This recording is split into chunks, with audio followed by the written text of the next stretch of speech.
ಒಬ್ಬ ಮಾದಕ ವಸ್ತು ಸೇವನೆ ಮಾಡ್ತಕ್ಕಂಥ ವ್ಯಕ್ತಿಗೆ ಸಿಗದೇ ಇದ್ದಾಗ ಏನಾಗ್ತಾನೆ? ಹುಡ್ಕೊಂಡು ಹೋಗ್ತಾನೆ, ಬಿಡಲ್ಲ. ಮನೆಯಲ್ಲಿ ಏನಾರು ಇದ್ದರೆ ವಸ್ತುಗಳನ್ನ ಬೇಕಾದ್ರೆ ಮಾರಾಟ ಮಾಡ್ತಾನೆ, ತಂದೆ ತಾಯಿಗಳಿಗೆ ಹೊಡಿತಾನೆ, ಹಣ ಕೊಡ್ತಿದ್ರು ಬಿಡಲ್ಲ, ಏನು ಮಾಡೋಕ್ಕೂ ಸಿದ್ಧ ಇರ್ತಾನೆ. ಹಾಗೆ ಕೆಲವು ವಿಚಾರಗಳಲ್ಲಿ, ಇಂತಹ ವಿಚಾರಗಳಲ್ಲಿ ಕಾಮುಕತನ ಅಂತ ಬಂದಾಗ ಈ ಮನುಷ್ಯ ಈ ಥರ ಮಾಡಿದಂತಕ್ಕದ್ದು 1, 2, 3 ಆ ಥರ ಅಲ್ಲ.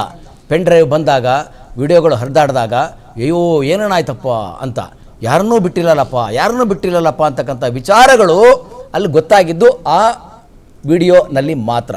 ಹಾಗಾಗಿ ಈಗ ಕೆಲವರು ತನ್ನ ಮನೆತನದ ಗೌರವವನ್ನು ಕಾಪಾಡಿಕೊಳ್ಳುವ ನಿಟ್ಟಿನಲ್ಲಿ ದೂರು ಕೊಡದೇ ಇರಬಹುದು, ಅಥವಾ ಕೆಲವರು ಅದಕ್ಕೆ ಸಾಕ್ಷ್ಯಾಧಾರಗಳು ಇಲ್ಲದೆ ಇರಬಹುದು, ಅಥವಾ ನಾನು ನನ್ನ ಗಂಡದ ಹೊರ ಬಿದ್ದುಬಿಡ್ತೀನಿ ಅಂತಕ್ಕಂಥ ಭಯ ಇರಬಹುದು, ಅಥವಾ ಎಂಥ ತಪ್ಪಾಯ್ತಲ್ಲ ಅಂಥೇಳಿ ಕೆಲವರು ಮರೆಮಾಚಿ ಸಹವಾಸ ಬೇಡ ಅಂತ ದೂರ ಸರಿದಿರಬಹುದು, ಅಥವಾ ಕೆಲವರು ಬೇಡಪ್ಪ ಇವರು ರಾಜಕೀಯದಲ್ಲಿ ಭಾಳ ಬಲಾಢ್ಯರಿದ್ದಾರೆ, ನಾಳೆ ನಮ್ಮ ಕೈಯಲ್ಲಿ ಆಗಲ್ಲ, ಹಣಕಾಸು ಹೊಂದಕ್ಕಾಗಲ್ಲ, ಏನು ಮಾಡೋಕ್ಕಾಗಲ್ಲ, ನಾವು ಮತ್ತೆ ಸುಮ್ಮನೆ ಬದುಕು ನಮಗೆ ಏನಾರು ಮತ್ತೇನಾರು ಬೆದರಿಕೆ ಇನ್ನೇನಾರು ಬಂದುಬಿಟ್ರೆ ಕಷ್ಟ, ಈ ಥರ ಹಲವಾರು ಯೋಚನೆಗಳು ಚಿಂತೆಗಳು ಬರದೇ ಇರಲಿಕ್ಕೆ ಸಾಧ್ಯ ಇರಲ್ಲ, ಇದ್ದೇ ಇರುತ್ತೆ. ಹಾಗಾಗಿ ಈಗ ಆಗಿರ್ತಕ್ಕಂಥ 4 ಪ್ರಕರಣ, ಆ 4 ಪ್ರಕರಣಗಳು ಏನಾಗುತ್ತೆ ಅಂತಕ್ಕಂಥದ್ದು, ಮೊದಲನೇ ಪ್ರಕರಣದಲ್ಲಿ ಭಾಳ ಗಂಭೀರವಾಗಿರ್ತಕ್ಕಂಥ ಪ್ರಕರಣ ಇದು. ಅದು ನ್ಯಾಯಮೂರ್ತಿ ಸಂತೋಷ್ ಗಜಾನನ ಭಟ್ ಅವರು ಕೂಡ ಬಹಳ ಕಠಿಣವಾದ ಇಂಥ ಪ್ರಕರಣಗಳಂತಲ್ಲ, ಯಾವುದೇ ಪ್ರಕರಣ ಕೂಡ ನ್ಯಾಯಮೂರ್ತಿ ಸಂತೋಷ್ ಗಜಾನನ ಭಟ್ ಅಂದರೆ ಭಯ ಪಡ್ತಕ್ಕಂಥ ಇದೆ, ಏನಾಗತ್ತಪ್ಪ ಅಂತ. ಇಲ್ಲಿ ಆ ರೀತಿಯ ಒಂದು ತೀರ್ಪು ಬಂದಿರತಕ್ಕಂಥದ್ದು ಈಗಾಗಲೇ ನೀವು ಹೇಳಿದಾಗೆ ನಟಿ ರಮ್ಯಾ ಅವರಾಗಲಿ, ಅಥವಾ ಯಾವುದೇ ಸಮಾಜದಲ್ಲಿ ಒಂದು ಹೆಣ್ಣು ಮಗಳು ಯಾರಾದರೂ ಕೂಡ ಈ ತೀರ್ಪನ್ನು ಸ್ವಾಗತ ಮಾಡ್ತಾರೆ. ಯಾಕಂದರೆ ಆ ವಿಡಿಯೋ ಬೇರೆ ಬಿಟ್ಬಿಡಿ, ಆ ಹೆಣ್ಣು ಮಗಳು ಆ ಕೆಲಸದಾಕಿಯನ್ನು ಮನೆಗೆ ಕರೆಸ್ಕೊಂಡು ಈ ಥರ ಮಾಡಿರ್ತಕ್ಕಂಥ ವಿಡಿಯೋ ಎಷ್ಟೋ ಜನ ನೋಡಿ ಛೀ ಥೂ ಅಂತ ಮುಗ್ದಿರ್ತಕ್ಕಂಥ ನಿದರ್ಶನಗಳು ಇದ್ದಾವೆ. ಈಗಿಲ್ಲಿ ತೀರ್ಪು ಬಂದ ಮೇಲೆ ಹಿಂಗಾಗ್ಬಿಟ್ಟಿದೆ ಅಂತಂದಮೇಲೆ ಕಣ್ಣೀರು ಹಾಕಿದರೆ ಏನು 3 ಕಾಸಿನ ಪ್ರಯೋಜನವೂ ಇಲ್ಲ. ಹಾಗಾಗಿ ಮುಂದೆ ಏನಾಗತ್ತೆ ಅಂತಕ್ಕಂಥದ್ದು ನಾಳೆ ತೀರ್ಪು ಪ್ರಕಟ ಆಗುತ್ತೆ. ಅದು ಶಿಕ್ಷೆ ಪ್ರಮಾಣ ಏನು ಅಂಥೇಳಿ ಇರುತ್ತೆ. ಆಗಲೇ ನಾನು ಹೇಳಿದಾಗ 7 ರಿಂದ 10 ವರ್ಷದೊಳಗಡೆ ಆಗೋವಂಥ ಚಾನ್ಸಸ್ ಇದ್ದೇ ಇರುತ್ತೆ.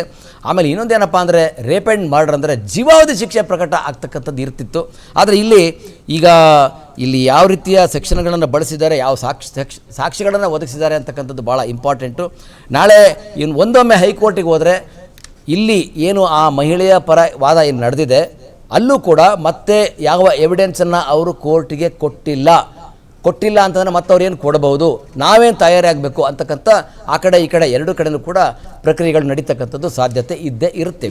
ಎಸ್, ಈಗ ಎಲ್ಲರ ಕುತೂಹಲ ನಾಳೆ ಏನಾಗುತ್ತೆ, ಎಷ್ಟು ಶಿಕ್ಷೆ ಪ್ರಮಾಣ ಪ್ರಕಟ ಮಾಡ್ತಾರೆ ಅಂತ. ಥ್ಯಾಂಕ್ ಯು ಇಷ್ಟೊತ್ತು ಇದ್ರ ಬಗ್ಗೆ ವಿಶ್ಲೇಷಣೆಯನ್ನು ಮಾಡಿದ್ದಕ್ಕೆ ಅರವಿಂದ್. ಓಕೆ, ಫೈನಲಿ ಈ ಪ್ರಕರಣದಲ್ಲಿ ಪ್ರಜ್ವಲ್ ರೇವಣ್ಣ ದೋಷಿ, ಅಂದರೆ ಆತ ಅಪರಾಧಿ, ಇದ್ದಂತಹ ಆರೋಪಗಳು ನಿಜ.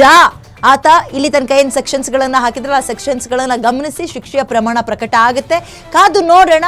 ಆ್ಯಂಡ್ ಇದೇ ಅಲ್ಟಿಮೇಟ, ಇದೇ ಫೈನಲ್ ಅಂದರೆ ಇಲ್ಲ, ಅವ್ರ ಮುಂದೆ ಇನ್ನೂ ಕೂಡ ನಮ್ಮ ಕಾನೂನಿನಲ್ಲಿ ಎಲ್ರಿಗೂ ಅವಕಾಶಗಳಿರುತ್ತೆ, ಅಪರಾಧಿಗಳಿಗೂ ಕೆಲವೊಂದು ಅವಕಾಶಗಳಿರುತ್ತೆ. ಸೊ ಹೀಗಿರುವಾಗ ಅವ್ರು ಯಾವ ಅವಕಾಶವನ್ನು ಬಳಸ್ಕೊಳ್ತಾರೆ ಅನ್ನೋದನ್ನು ಕಾದು ನೋಡೋಣ. ಫೈನಲಿ ಒಂದಂತೂ ನಿಜ, ಎಲ್ಲ ಹೆಣ್ಣು ಮಕ್ಕಳು ಕೂಡ ಈ ಒಂದು ತೀರ್ಪನ್ನು ವೆಲ್ಕಮ್ ಮಾಡಲೇಬೇಕು.